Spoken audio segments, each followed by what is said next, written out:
Ini kita belajar sesuatu yang berbeda, yang jarang sekali diceritakan atau dkhotbahkan oleh para hamba Tuhan. Saya beri judul seminar ini atau pelajaran ini adalah What the Bible Says About Healthy Living, atau apa yang Alkitab katakan tentang hidup sehat. Nah saudara, kalau kita bicara hidup sehat, banyak sekali sekarang majalah-majalah kesehatan, apapun media yang membicarakan hidup sehat secara ilmiah. Tetapi saudara, kita sebagai orang-orang Kristen, kita bukan hanya mau belajar hidup sehat berdasarkan dari majalah-majalah ini saja atau buku-buku kesehatan atau secara kedokteran, tapi sebagai orang Kristen kita ingin juga tahu apa yang sebenarnya Alkitab katakan tentang hidup sehat. Nah ini yang lebih penting, kalau firman Tuhan sudah katakan bahwa ada tentang hukum-hukum kesehatan, hal-hal yang berhubungan dengan kesehatan, tentunya saudara, setelah itu penelitian kedokteran, penelitian ilmiah membuktikannya, semua yang ditulis, hukum-hukum kesehatan yang ditulis dalam Alkitab itu adalah sesuai, ya dan benar. Tidak bisa tidak, kita sebagai orang Kristen sudah pasti harus mengikutinya. Dan ternyata kenyataannya adalah demikian saudara, bahwa apa yang ditulis di dalam Alkitab itu ternyata betul saudara, iya dan amin. Bahwa sesungguhnya ternyata Alkitab sejak ribuan tahun yang lalu sudah menuliskan tentang kesehatan, itu tentang hukum-hukum kesehatan. Nah sekarang penelitian kedokteran sudah membuktikan bahwa itu adalah betul. Itu sebabnya sekarang gereja-gereja Tuhan banyak sekali merasa perlu atau banyak sekali mereka yang meminta seminar ini dan ingin disampaikan karena memang ini ternyata dasarnya adalah firman Tuhan. Nah yang menjadi dasar saudara kita mempelajari tentang apa yang Alkitab katakan tentang hidup sehat ini adalah kebenaran yang satu ini saudara, yaitu yang kita kenal atau ayat sering kita baca di 1 Korintus 6 ayat 19 sampai 20. Ayat itu mengatakan bahwa atau tidak tahukah kamu bahwa tubuhmu adalah bait Roh Kudus yang diam di dalam kamu, Roh Kudus yang kamu peroleh dari Allah, dan bahwa kamu bukan milik kamu sendiri. Sebab kamu telah dibeli dan harganya telah lunas dibayar. Karena itu firman Tuhan katakan di sini jelas, muliakanlah Allah dengan tubuhmu. Saudara, kalimat ini dulu kita sering pikir bahwa ya numpang lewat aja, karena muliakan Allah dengan tubuhmu kita masih pikir atau kita punya persepsi, iyalah kehidupan kita harus memuliakan Allah. Tetapi sesungguhnya ini adalah letterlock, betul saudara, bahwa Tuhan ingin kita muliakan Dia, salah satunya adalah dengan tubuh kita. Di dalam bahasa Inggris itu lebih jelas saudara, dikatakan ini benar-benar tubuh. Your body is the temple of God. Bahwa sungguh betul yang menjadi bait Allah, menjadi bait Roh Kudus itu sungguh adalah tubuh saudara. Tubuh, lalu muliakanlah Allah dengan tubuh. Di dalam bahasa Inggris juga jelas lagi dikatakan bahwa honor God with your body. Jadi tubuh yang disuruh memuliakan Allah. Nah saudara, kita tahu bahwa kehidupan kita terdiri dari 3 aspek. Kehidupan manusia itu terdiri dari 3 aspek. Kita punya roh, kita punya jiwa, dan kita punya tubuh saudara. Kita punya roh, binatang gak punya roh. Oleh sebab itu kita tiap minggu kita datang kebaktian, setiap hari kita baca Alkitab, kita dengar firman Tuhan, lalu kita memuji Dia di dalam roh, kita berbahasa lidah. Saudara, itu semua adalah untuk menguatkan roh kita dan kita memuliakan Allah dengan roh tersebut saudara. Waktu kita bermazmur dengan bahasa lidah, waktu kita berdoa dengan bahasa lidah, sesungguhnya kita sedang memuliakan Allah dengan roh kita. Nah itu sering sekali kita lakukan. Dan bagi orang Kristen itu reguler, tiap minggu kita lakukan itu saudara di gereja kita. Dan di hari-hari kehidupan kita sehari-hari. Kita terbiasa dengan hal-hal ini saudara. Lalu yang kedua juga saudara, kita cukup biasa dengan yang kedua ini. Kita memuliakan Allah dengan jiwa kita. Jadi artinya saudara, waktu kita di gereja, waktu kita bertepuk tangan, waktu kita memuji, waktu kita bernyanyi dengan bersuka cita, waktu kita angkat tangan, waktu kadang-kadang urapan Allah bekerja kita melompat, kita berteriak saudara, kita menyanyi dengan keras-keras, sesungguhnya kita sedang memuliakan Allah dengan jiwa kita. Nah seringkali tapi yang satu ini kita lupa saudara, memuliakan Allah dengan tubuh. Ini yang sering kali manusia tidak ingat. Kita hanya pikir roh yang penting. Roh yang paling penting, lalu jiwa, emosi kita itu. Tapi kita lupa dengan yang tubuh ini saudara. Bagaimana kita bisa memuliakan Allah dengan tubuh. Padahal firman Tuhannya jelas katakan bahwa Tuhan ingin di Korintus ini katakan muliakan Allah dengan tubuh kita. Nah saudara, apa yang dimaksud dengan tubuh ini saudara? Tubuh ini adalah tubuh yang ya kalau dicubit sakit saudara ya, kalau disuntik sakit, yang bisa demam, yang bisa sakit batuk dan sebagainya saudara. Ya, yang bisa kedinginan, yang bisa kepanasan, semua ini adalah tubuh. Yang gemuk, yang kurus, semua itu adalah tubuh. Kalau Tuhan minta kita muliakan Allah dengan tubuh, berarti saudara ada sesuatu yang Tuhan mau saudara. Apa sih yang Tuhan mau? Ya kita lihat ayat yang berikutnya ini saudara, di sini dikatakan di Korintus yang lain 1 Korintus 3. Kali ini tadi 1 Korintus 6. Di sini lebih jelas saudara. Ya, Tuhan serius sekali di dalam ayat ini. Tuhan lebih serius lagi sampai Tuhan menambahkan ayat yang tidak kata-kata kalimat yang tidak ada di 1 Korintus 6. Di sini dikatakan ya ini pengulangan. Tidak tahukah kamu bahwa kamu adalah bait Allah dan bahwa roh Allah diam di dalam kamu. Tapi yang ini saudara tidak ada. Tuhan tambahkan di 1 Korintus 3 ini. Jika ada orang yang membinasakan bait Allah kata Tuhan, maka Allah akan membinasakan dia. Kenapa saudara? Sampai Tuhan bertindak sepertinya kejam seperti ini. Sampai kalau ada orang yang membinasakan bait Allah yang adalah kita, yang adalah tubuh kita tadi firman Tuhan katakan, maka di sini dikatakan Allah sendiri yang akan membinasakan dia. Nah saudara, kalau kita dengar ini sesungguhnya kita harus tahu bahwa Tuhan serius dalam hal ini. Bahwa Tuhan sungguh-sungguh dan bahkan Tuhan bisa bertindak sepertinya yang kita pandang kok kejam ya Tuhan ya. Sampai Tuhan bisa membinasakan kita kalau kita tidak menganggap atau kita tidak memandang atau kita tidak berperilaku. Memperlakukan tubuh kita bahwa bait Allah ini adalah tubuh kita saudara. Nah, saudara, kenapa Tuhan sampai harus membinasakan kita kalau kita sampai membinasakan bait Allah ini? Saudara, sebab kata Tuhan bait Allah adalah kudus dan bait Allah itu adalah kamu. Nah, saudara, kalau kita bicara bait Allah kita tahu ya, saudara ya, gedung ini, gedung-gedung gereja yang tempat saudara berbakti itu adalah bait Allah. Nah kita tahu bait Allah itu kenapa dinamakan bait Allah? Karena bait Allah itu adalah tempat di mana Allah berdiam. Tempat Allah tinggal saudara. Jadi saudara kalau kita bayangkan saudara, kalau itu adalah tempat Allah tinggal. Misalnya gereja ini saudara. Di gereja-gereja saudara itu tempat Allah berdiam. Apa yang saudara lakukan kepada gereja itu? Apa perilaku saudara? Apa yang saudara kerjakan saudara? Kalau saudara datang ke gereja yang sudah pasti. Kalau saudara datang ke gereja saudara berpakaian yang rapi, ya saudara memberikan sesuatu yang terbaik buat gereja itu. Atau saudara kalau mau datang ke gereja itu, kalau saudara lihat ada sampah, saudara lihat di situ ada sesuatu yang kotor, dengan sendirinya saudara akan ambil sampah itu, saudara akan buang. Saudara akan lihat gereja itu berantakan atau kotor, dengan sendirinya ada dorongan di dalam dirimu, ada dorongan, ada keinginan, ya ada keinginan dalam diri saudara untuk membersihkannya secara otomatis. Meskipun barangkali di rumah sendiri kita nggak lakukan seperti itu saudara. Tetapi karena itu adalah bait Allah, itu rumah Allah, saudara punya persepsi itu rumah Allah, tempat Allah berdiam. Ada kotoran sedikit pun saudara akan ambil saudara akan bersihkan. Saudara tidak ingin, saudara katakan dalam hati, ini kan rumah Allah. Aku tidak ingin rumah Allah ini kotor. Aku tidak ingin di dalam rumah Allah ini ada sampah-sampah dan kotoran. Aku ingin jaga rumah Allah ini dalam keadaan bersih saudara. Nah saudara, sekarang Tuhan katakan rumah Allah itu adalah tubuhmu. Sebagaimana sikap saudara, sikap kita terhadap rumah Allah. Sebagaimana apa yang kita lakukan terhadap rumah Allah tadi, terhadap bait Allah, terhadap gereja saudara. Saudara ingin gereja itu dalam keadaan bersih, rapi saudara, dalam keadaan baik. Demikian Tuhan berharap bahwa kita berperilaku demikian juga atas tubuh kita yang katanya adalah bait Allah ini.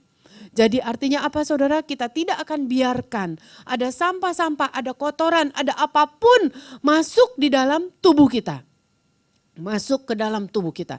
Dan bahkan kita akan berusaha untuk membersihkannya sebagaimana kita bertindak tadi terhadap rumah Allah ini. Nah saudara, kalau demikian saudara, itu yang Tuhan mau.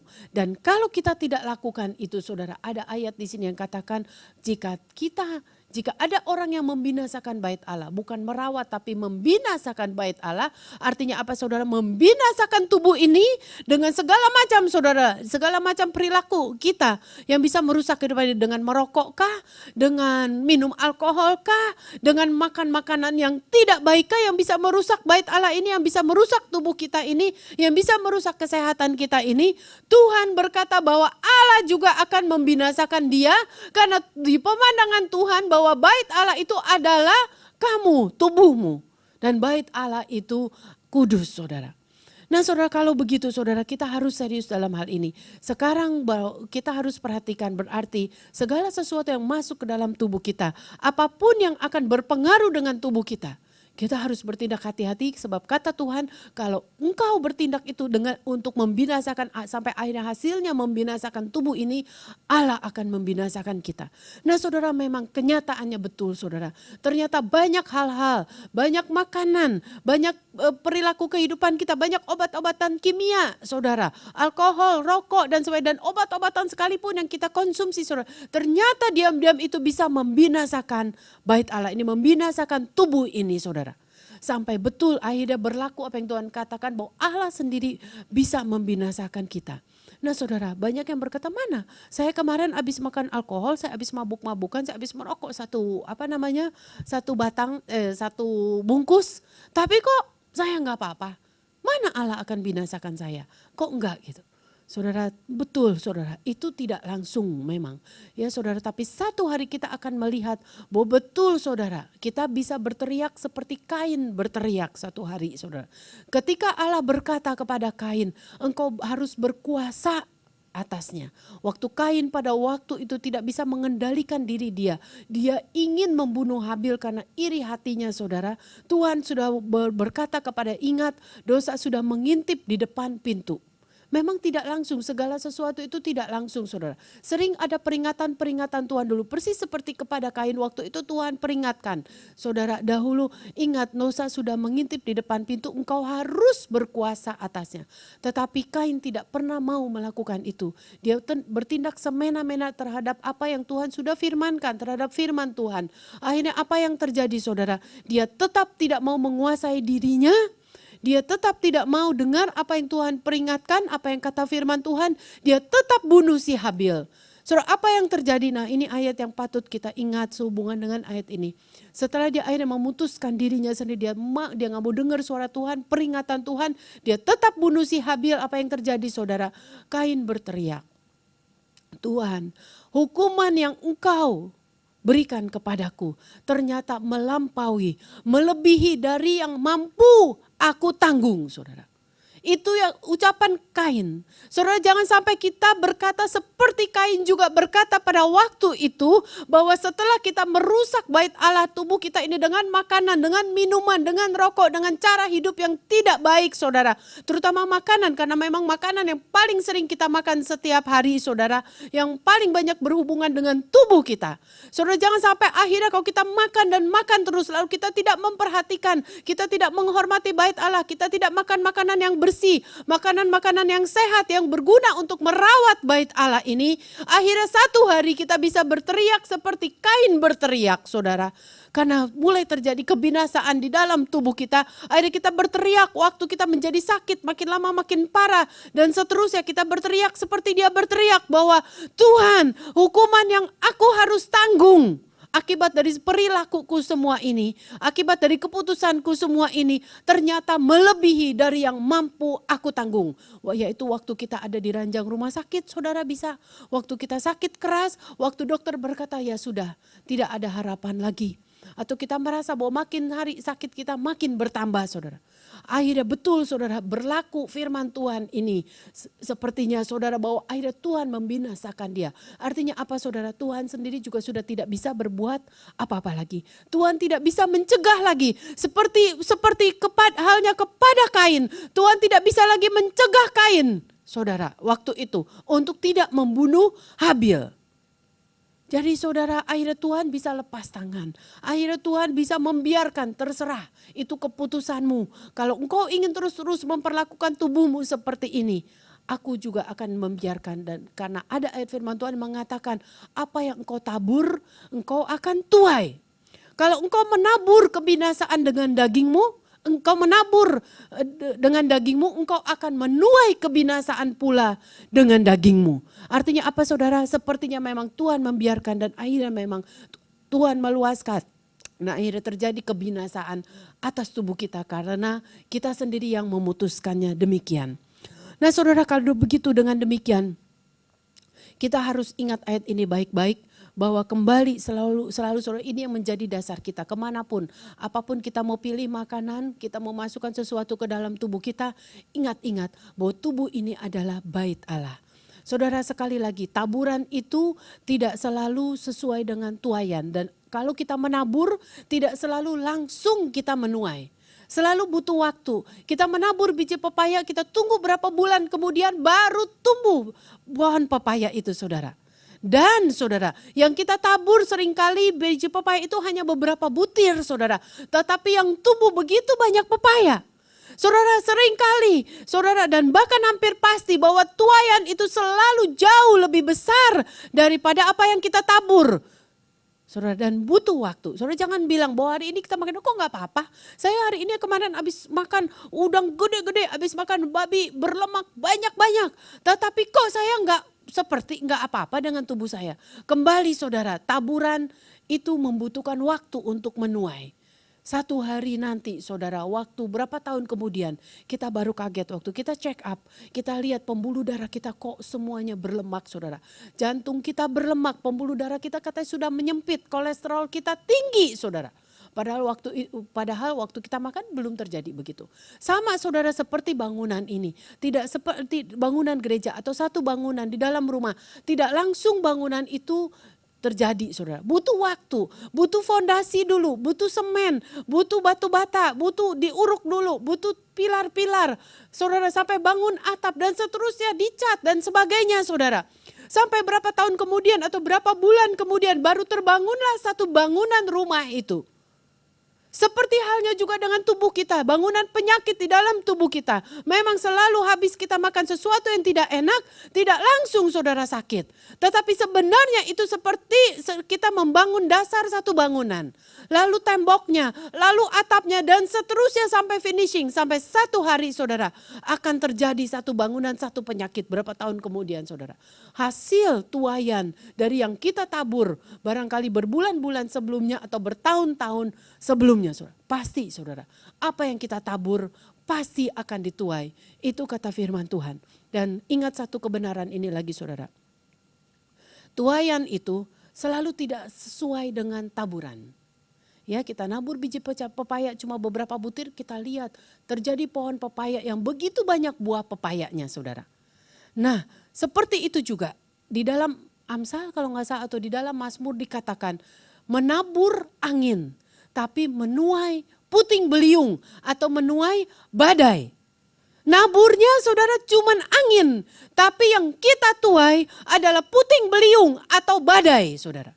Jadi selalu tuaian itu lebih dahsyat, lebih besar saudara daripada apa yang kita tabur. Nah seperti itu juga saudara, hari ini kita menabur sesuatu, kita bilang cuma sedikit. Atau kita menabur sesuatu, wah maunya banyak sekali, kita makan semau-mau kita.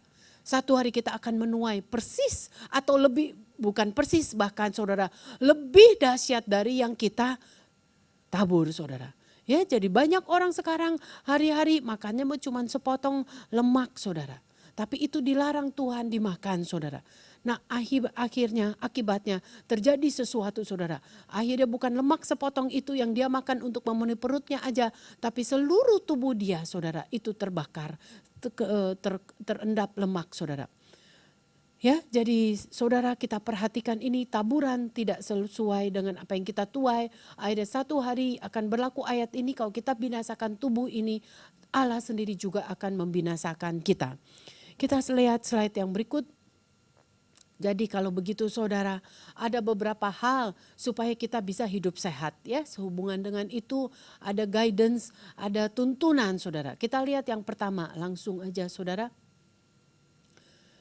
Pertama saudara, kalau kita mau hidup sehat, ternyata dikatakan bahwa kita harus makan sesuatu yang bergizi.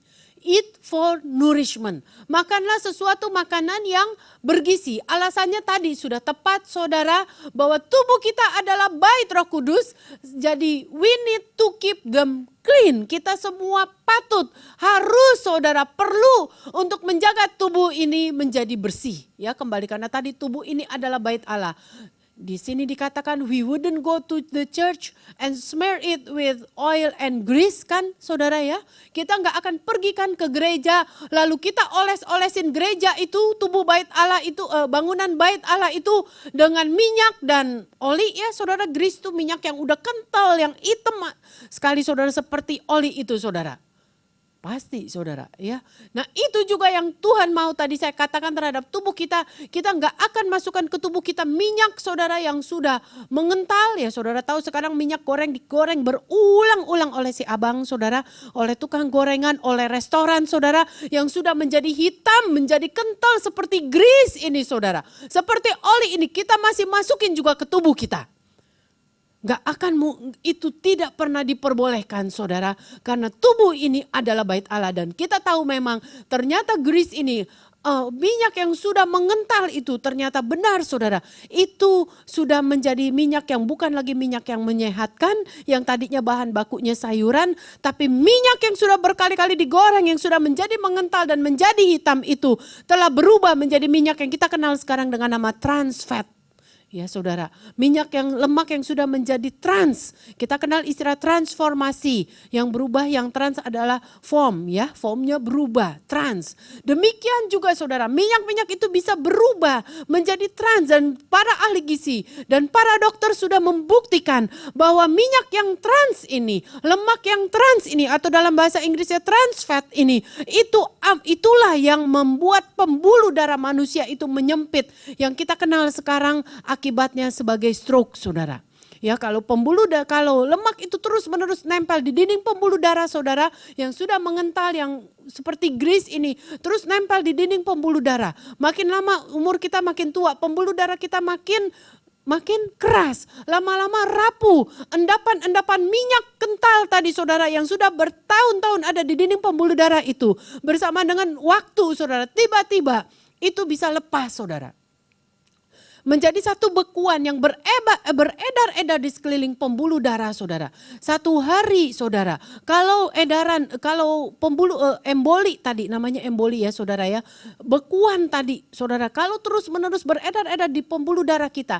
Satu hari saudara, dia akan bisa sampai juga ke pembuluh darah kapiler saudara. Pembuluh darah yang lebih kecil saudara. Nah kalau kita tahu kalau itu dia sampai ke pembuluh darah lebih kecil, dia tidak bisa lewat, dia akan sumbat pembuluh darah yang kecil itu. Nah kalau pembuluh darah yang lebih kecil itu yang dia sumbat itu ada di otak kita, yang dia sumbat, maka akan terjadi yang namanya kita kenal sekarang sebagai stroke saudara. Tetapi kalau itu juga satu hari akan beredar-edar dan menyumbat pembuluh darah yang lebih sempit atau kapiler itu. Dan kebetulan yang dia sumbat adalah pembuluh darah kapiler yang memperdarahi otot jantung saudara. Itu akan menyebabkan kita yang namanya kena sakit jantung, atau dalam bahasa kedokterannya itu yang dikenal sekarang yang mengerikan heart attack saudara. Tiba-tiba meninggal saudara karena dia langsung menyumbat pembuluh darah yang memperdarai otot jantung sehingga otot jantung kembali tidak lagi bisa berdenyut dan berkontraksi saudara untuk mengalirkan darah ke seluruh bagian tubuh. Akibatnya ya kita meninggal mendadak saudara. Semua itu penyebabnya adalah lemak tadi itu saudara ya. Jadi memang ya dan amin, nanti firman Tuhan katakan bahwa jangan makan lemak saudara. Lemak yang dimaksud adalah lemak jenuh yang sudah mengental ya. Nanti kita akan bahas di sesi berikutnya tentang lemak saudara ya. Nah, kita teruskan. Jadi saudara, berarti kalau kita mau makan makanan yang bergizi saudara, yang dianjurkan adalah makanlah 5 sampai 7 porsi buah dan sayur setiap hari saudara. 5 sampai 7 porsi buah dan sayur setiap hari. Jadi yang pasti kita sehari 3 kali makan harus selalu ada sayur 3 kali. Nah, duanya lagi dari mana saudara? Lagi waktu snack itu saudara ya, kita enggak lagi makan kue-kuean, goreng-gorengan yang tadi saya bilang itu adalah trans fat saudara, lemak yang sudah berubah, yang sudah menjadi trans saudara, yang bisa menempel di dinding pembuluh darah kita. Tapi kalau kita mau hidup sehat, kita ganti snack kita ya, selingan makan siang kita atau selingan makan pagi kita atau selingan makan sore kita dengan sesuatu yang berguna ini saudara, yaitu buah-buahan.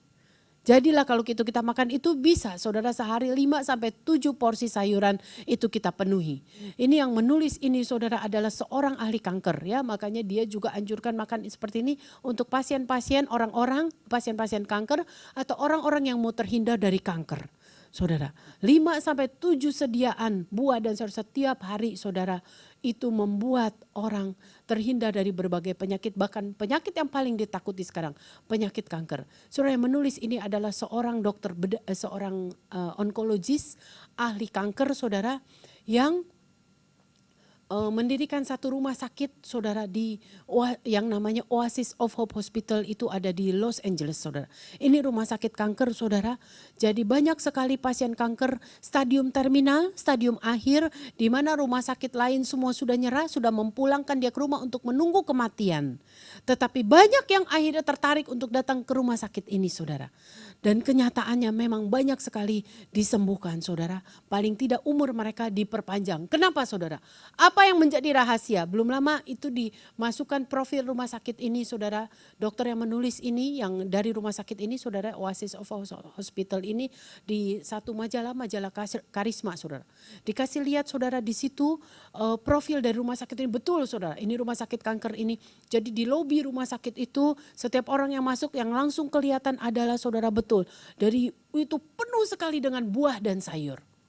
Tidak ditemukan daging sama sekali. Bukan artinya anti daging, tapi onkologis ini ahli kanker ini sudah tahu bahwa pasien kanker apalagi yang sudah stadium terminal harus menghilangkan lemak dan produk-produk daging di dalam tubuhnya. Harus yang masuk adalah yang bisa mempertahankan hidup mereka, bahkan bisa menyembuhkan mereka, sudah dibuktikan adalah dengan makan sebanyak-banyaknya buah dan sayur saudara. Itu sebabnya di rumah sakit itu penuh sekali di lobinya, dari ujung ke ujung itu buah dan sayur saudara. Nah, ahli kanker ini bukan separang ahli kanker saudara. Karena ahli kanker atau onkologis ini dia adalah jebulan dari Vienna. Vienna itu adalah kota di Austria saudara, memang sudah diakui di dalam dunia kedokteran. Setiap orang jebolan dari Vienna Austria ini di dalam bidang kanker atau onkologis itu adalah luar biasa hebatnya saudara. Baik sekali, dia adalah yang terbaik di dunia ini menjebolkan onkologis atau ahli-ahli kanker di dunia ini. Jadi setiap dokter ahli kanker atau onkologis yang keluar dari Vienna itu benar-benar expert sekali di bidangnya. Dan beliaulah yang menulis ini saudara dan melakukan ini di rumah sakitnya, di Oasis of Hope Hospital ini. Semua pasien diharuskan makan itu ya, yang dikatakan tadi stadium terminal, dan kenyataannya betul saudara. Banyak sekali kasus-kasus yang disembuhkan ya. Memang ada hal yang lain yang nanti dia lakukan, saudara, nanti kita akan lihat berikut. Tetapi ini rumah sakit yang betul-betul berhasil sekali menolong orang saudara, terutama bagi orang-orang yang sudah tidak berpengalaman sakit kanker ini. Yang kedua dia bilang, kalau kita mau makan yang bergizi, kita diharuskan makan daging. Kalau mau makan daging sekalipun saudara, makanlah daging yang belum diinjeksi dengan obat-obatan saudara ya. Jadi kalau ayam kampung, kalau sapi kita kenal sekarang organik gitu ya, kira-kira belum dikontaminasi dengan obat-obatan atau zat-zat kimia yang sekarang sering diberikan kepada ayam-ayam misalnya saudara, yang saudara dengar, yang saudara sering beli ya, kita sering beli barangkali itu ayam negeri saudara. Itu dimasukkan saudara ke dalam ayam itu adalah yang pasti antibiotik. Ya, supaya ayam itu nggak sakit-sakit saudara, supaya hidup. Karena ini untuk faktor komersil saudara, supaya bisa laku sebanyak-banyaknya. Ayam itu yang udah pasti masukin antibiotik saudara. Lalu yang dimasukkan lagi adalah juga growth hormone, hormon pertumbuhan yang membuat ayam yang tadinya kecil tiba-tiba menjadi gemuk saudara. menjadi gede-gede. Dan ini yang ibu-ibu dan siapapun kita senang saudara. Dan ini yang ada di fried chicken saudara. Karena memang enak, empuk ayamnya dibandingkan ayam kampung ketika kalau digoreng keras saudara ya. Jadi manusia seringkali kepengen enak sampai dia melakukan segala sesuatu yang sesuai dengan yang Amsal katakan. Ada jalan yang disangka orang lurus, disangka orang baik. Tetapi Amsal katakan ujungnya menuju maut. Jadi pengennya baik, pengen enak, pengen laku saudara. Pengen orang merasa lidahnya enak. Lalu dia lakukan segala sesuatu. Dia tambahkan hormon ini. Dia tambahkan juga estrogen ini saudara ya. Ditambahkan satu lagi di sini gak ditulis steroid saudara. Kortikosteroid itulah zat-zat kimia yang ditambahkan yang membuat ayam itu jadi enak, empuk, gede saudara. Dan murah saudara dan banyak untung bagi penjualnya saudara. Tapi sebenarnya seperti Amsal katakan ujungnya sedang menuju maut. Nanti di sesi berikutnya kita akan belajar akibat daripada zat-zat kimia ini saudara. Kita tahu kalau makan banyak antibiotik tidak perlu, kan kita makan juga saudara jadi antibiotik kalau kita makan ayam. Terjadi resistensi kuman di dalam tubuh kita. Satu hari kita akan kaget, kita makan antibiotik nggak mempan-mempan saudara. Sudah diganti-ganti antibiotiknya oleh dokter nggak mempan juga. Karena kumannya sudah resisten. Karena hari-hari kita makannya ayam yang mengandung antibiotik saudara. Itu yang ditakutkan sekarang dan banyak yang terjadi sekarang. Ya, susah sekali sampai perlu antibiotik yang mahal sekali.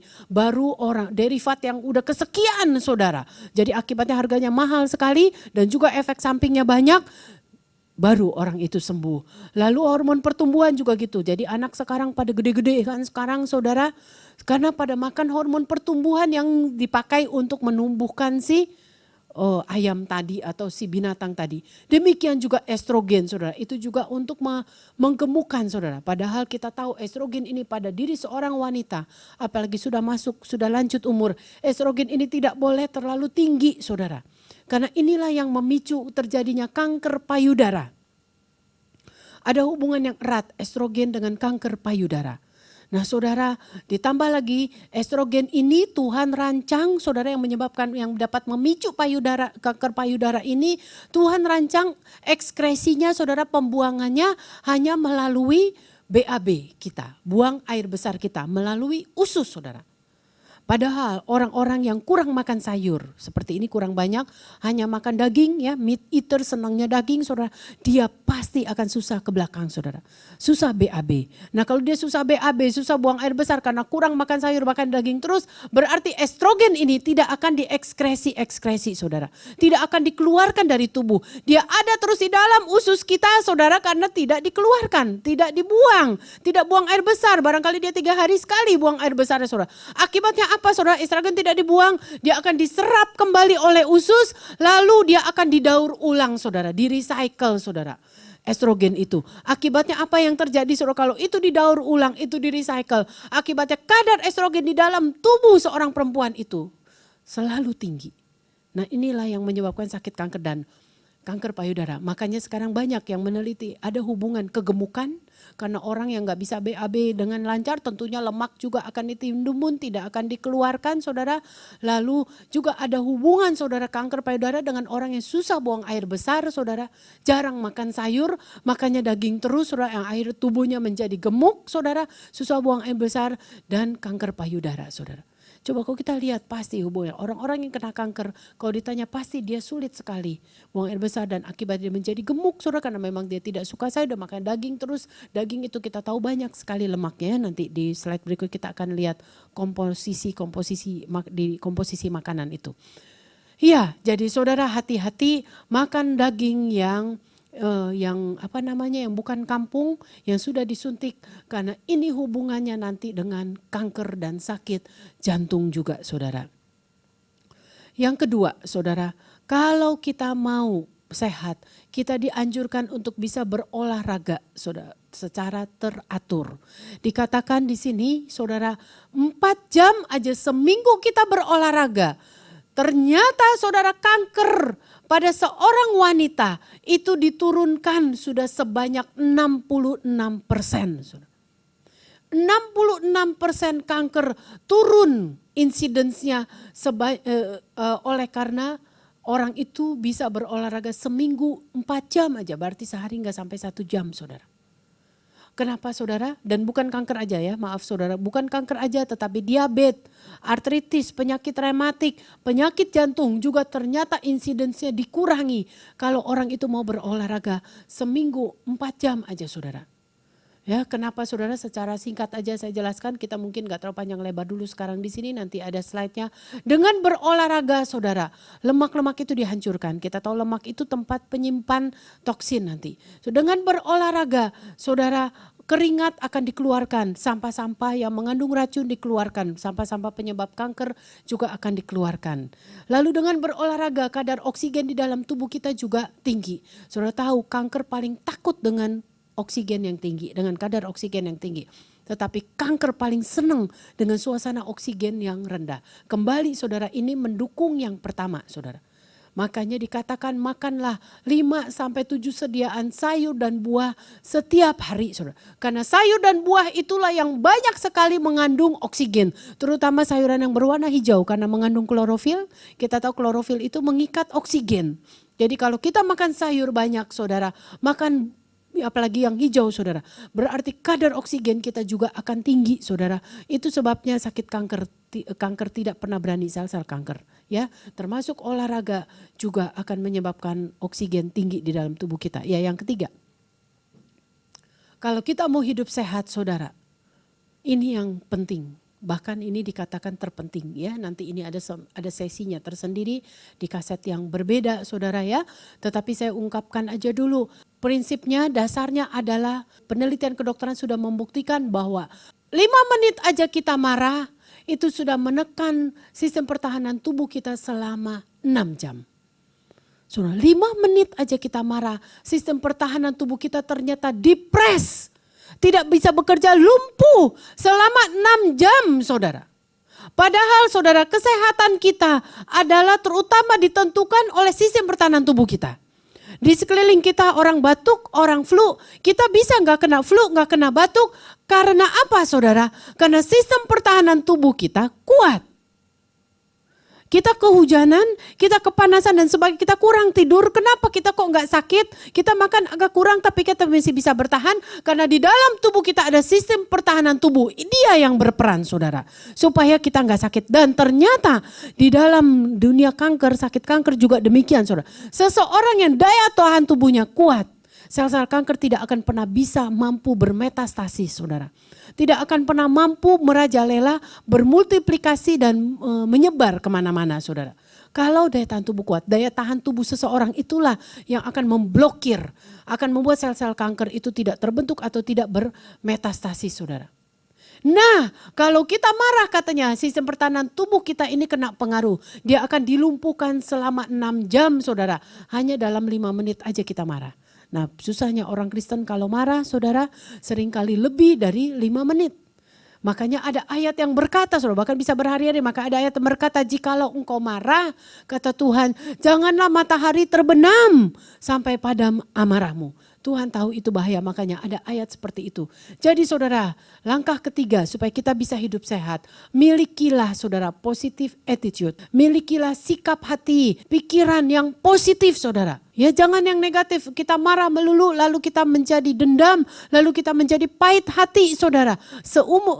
Bertahun-tahun seumur-umur hidup kita menyimpan itu. Artinya daya tahan tubuh kita akan rendah saudara. Di sini katakan, if you destroy your immune system with anger, no matter how well you take care of yourself by eating properly. Saudara. Kalau kita merusakkan immune system kita dengan kemarahan, enggak peduli kita udah begitu baiknya merawat diri kita dengan makan yang baik saudara dan berolahraga. Tapi sebenarnya kalau kita punya sikap yang negatif, punya kemarahan, kita sebenarnya sedang menaruh diri kita terhadap risiko suatu penyakit. Ya. Jadi saudara, ini yang sebenarnya malah paling penting saudara. Tapi biasanya memang ini berhubungan dengan nomor 1 tadi, dengan makanan. Biasanya orang yang marah, orang yang lagi hatinya gak enak, yang lagi kesal melulu, lagi dendam gak bisa terima keberadaan kehidupan ini saudara. Hati menjadi marah biasanya saudara. Biasanya orang itu juga makannya tidak betul saudara, ya kan? Ya, karena dia untuk menghilangkan kejengkelannya, untuk dia meredamkan rasa marahnya, menghibur hatinya yang sedang jengkel, yang sedang dendam, yang sedang pahit hati, yang sedang marah. Mereka cari kompensasinya ke makanan. Mereka cari makanan manis-manis, yang lemak-lemak, pokoknya yang sedap-sedap. Karena mereka pikir ini bisa meredam, paling tidak memberikan rasa nikmat sedikit kepada tubuhnya, kepada pikiran yang sedang marah, kepada hatinya yang sedang jengkel, saudara. Padahal itu justru menambah depresi dia. Karena banyak makanan yang juga menyebabkan depresi, saudara. Menambah stres, saudara. Nanti kita bicara gula, kita bicara lemak, saudara. Itu menarik, saudara. Bicara kopi, saudara. Bicara minuman, saudara. Nanti ya di kaset yang berikutnya, saudara. Di sesi yang berikutnya. Itu justru menambah depresi. Jadi ini seperti lingkaran setan. Dia makan gak benar, menambah stres, menambah depresi. Lalu itu menyebabkan, saudara, karena dia menjadi depresi, dia cari lagi makanan dan seterusnya, saudara. Tambah lagi depresi, nggak terobati, dia cari lagi makan dan seterusnya, saudara. Akhirnya, saudara, orang itu benar-benar hidupnya dalam keadaan yang bahaya besar, saudara. Ya, jadi memang ini yang terpenting. Sebab prinsipnya, saudara, kalau kita happy, kalau kita bahagia, saudara, kita nggak akan mencarinya dari sisi yang lain. Kita nggak akan, saudara. Kalau kita mengampuni, kita bahagia, saudara. Ya, di sini dikatakan the only way to be happy is to have love. Bukan membenci, saudara. Bukan marah. Tapi satu-satunya cara supaya kita bahagia adalah kita memiliki kasih. The only way to experience love is to have Jesus in your heart. Jadi kalau kita bisa punya kasih dengan mempunyai Yesus dalam hati kita, maka saudara, akibatnya adalah apa? Kita dapat, saudara, mengasihi diri kita sendiri, lalu kita juga akhirnya bisa mengasihi orang lain, saudara. Dengan makan yang benar, akhirnya kita bisa mengasihi diri kita sendiri, saudara. Hukum Tuhan sebenarnya terdiri dari 3, saudara ya. Pertama, kasihlah Tuhan Allahmu dengan sepenuh hatimu, segenap hatimu, sepenuh akal budimu, dan segenap jiwamu, saudara. Yang kedua, kalau dalam Alkitab katakan hukum yang kedua, kasihilah sesamamu manusia seperti dirimu sendiri. Jadi sebenarnya itu bisa di-break jadi 2, saudara. Kita mengasihi manusia, saudara, kalau kita bisa mengasihi diri kita sendiri. Nah, makan yang betul itu sebenarnya adalah bagian dari sebenarnya mengasihi diri kita sendiri. Merawat tubuh kita dengan makan yang benar, saudara. Dengan berperilaku yang benar terhadap tubuh kita. Itu sebenarnya adalah mengasihi. Tanda kita mengasihi diri kita sendiri, merawat kita sendiri. Orang yang makanya gak benar, yang amburadul, gak bisa merawat diri sendiri, mustahil dia bisa melakukan hukum yang kedua ini. Yaitu mengasihi sesama manusia. Lah diri sendiri dia aja dia amburadul, saudara ya. Tubuhnya sendiri aja dia gak rawat, di semau-maunya dia lakukan, mustahil dia juga bisa mengasihi orang lain. Nah ini dikatakan kira-kira 40% kanker dihubungkan dengan gaya hidup. Orang yang merokok, yang minum alkohol banyak, orang yang gaya hidupnya makan melulu sehingga gemuk. Orang yang makan lemak banyak-banyak, saudara, nanti kita akan lihat hubungan lemak dengan kanker, saudara. Lalu orang-orang yang gak pernah mau berolahraga, itu semua dikatakan 40% menyebabkan kanker. Nah ini saudara gambar yang sering kali saudara kita berperilaku seperti ini ya. Ini gambar orang yang lagi gemuk, saudara. Lagi males-malesan di kursi males, lagi duduk, lalu dia bergumam sendiri atau dia berkata, dia bilang, "It's so great being a Christian," kata dia bilang. Ya, hebat kita jadi orang Kristen, kata saudara. Saking hebatnya itu saudara kayak gini, saudara ya. Hebat jadi orang Kristen, nggak apa-apa deh, dia bilang. No matter what I eat, dia bilang, nggak peduli lagi deh apa yang aku mau makan, kata dia bilang gitu. I know God will always keep me fit and healthy. Ya saudara ya, dia bilang, hebat kan kita jadi orang Kristen. Dia bilang memang hebat, saudara. Otoritas Kristus dikembalikan kepada kita, saudara. Waktu Kristus sudah mati di kayu salib dan dia kembali hidup dan bangkit, otoritas Allah dikembalikan kepada orang Kristen. Sehingga keluar ayat yang mengatakan bahwa kalau engkau menumpangkan tangan atas orang sakit, maka orang sakit pun akan sembuh, katanya gitu. Engkau akan minum racun maut, katanya gitu kan. Ya, maka racun maut tidak akan mematikan engkau. Nah hebat kan, makanya dia tahu ayat itu, dia katakan begitu, saudara. Hebat deh jadi orang Kristen, dia bilang. Karena ada ayat yang begitu tadi, no matter what I eat, dia bilang, gak peduli lagi deh apa yang aku mau makan, kata dia. Ayatnya bilang bahwa makan racun maut aja gak apa-apa kok, kata dia gitu kan. I know with God always keep me fit and healthy. Pokoknya dalam nama Yesus deh. Dalam nama Yesus. Aku tahu Allah akan jaga aku tetap kuat dan sehat. Nah saudara, betulkah itu kalau kita lihat ini? Jelas salah saudara. Kalau dia bilang gak peduli lagi deh apa yang aku mau makan. Habis katanya minum racun maut aja gak apa-apa kok. Saudara, nah kalau begitu yuk kita rame-rame saudara. Kita makan racun maut yuk sekarang. Ya, berani gak kita? Saya sih gak mau saudara. Biar ayatnya ada bilang, engkau akan makan racun maut, engkau tidak akan mati. Saudara juga kalau saya suruh makan sekarang kan gak mau, yuk minum kalau gitu racun maut. Pasti saudara takut. Kenapa saudara? Karena ayat itu saudara tidak dikondisikan. Tidak ditujukan untuk ini saudara. Untuk orang jadi semua memakan. Ayat yang mengatakan engkau akan menumpangkan tangan atas orang sakit akan sembuh.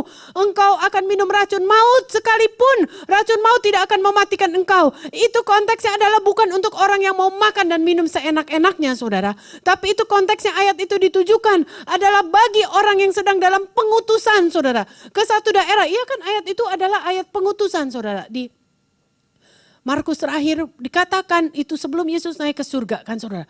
Diutus kita sebagai hamba-hamba Tuhan, pekerja-pekerja Tuhan, anak-anak Tuhan ke satu daerah. Di mana daerah itu adalah daerah yang membenci nama Kristus. Tidak suka kita datang membawa nama Kristus saudara. Lalu karena dia tidak suka kita datang membawa nama Kristus. Lalu dia ingin bunuh kita. Ditaruhin racun maut di dalam minuman kita. Di dalam makanan kita. Tetapi Tuhan Allah ingin membuktikan bahwa nama Kristus itu luar biasa. Nama Kristus itu dahsyat. Dia adalah Tuhan. Dia akan buktikan bahwa sekalipun anaknya dikasih, hambanya dikasih racun maut. Dia tidak akan mati. Karena nama Yesus amat sangat berkuasa saudara. Nama Tuhan akan dipermuliakan. Maka segala lutut di desa itu, di suku bangsa itu, di daerah itu, dan setiap lidah di desa itu akan mengaku akhirnya bahwa sungguh Yesus adalah Tuhan. Karena kasih racun maut gak mati saudara. Tapi saudara jangan dibalik. Gara-gara ada itu, ya kalau gitu kita hari-hari kita makan aja racun maut. Ya kita makan semua saudara. Sama saudara ya, kita makan makanan juga banyak yang mengandung toksin-toksin, racun-racun. Sama aja hampir kayak kita makan racun maut saudara. Tetap kita akan mati, gak akan ada perlindungan Tuhan seperti itu. Karena itu bukan lagi sedang melakukan pekerjaan Tuhan saudara. Tapi yang kita lakukan itu sedang lagi justru merusak bait Allah saudara. Lagi mengumbar-umbar nafsu kita. Lagi saudara memuaskan nafsu kita. Bukan lagi sedang mengerjakan pekerjaan yang besar itu saudara. Ya saudara nangkep hati-hati. Banyak sekali orang sekarang menggunakan ini. Dan orang yang berperilaku seperti ini. Jadi orangnya gemuk-gemuk saudara.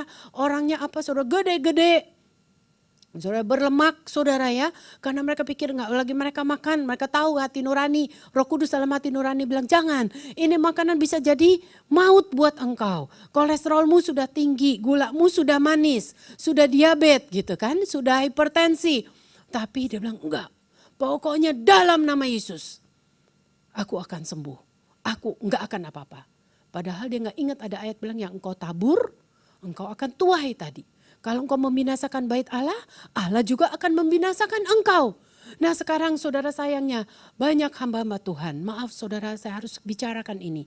Banyak justru hamba-hamba Tuhan yang seperti ini termasuk saya. Kita semua saudara ya yang bekerja di ladang Tuhan. Karena kita terlalu merasa kita dipakai Tuhan. Kita merasa Tuhan ada di pihak kita. Kita merasa nama Yesus kita bawa-bawa dia berkuasa. Lalu gak peduli lagi deh saudara. Kita makan dan makan saudara. Tetap biarpun kita hamba Tuhan. Biarpun kita dipakai Tuhan dahsyat.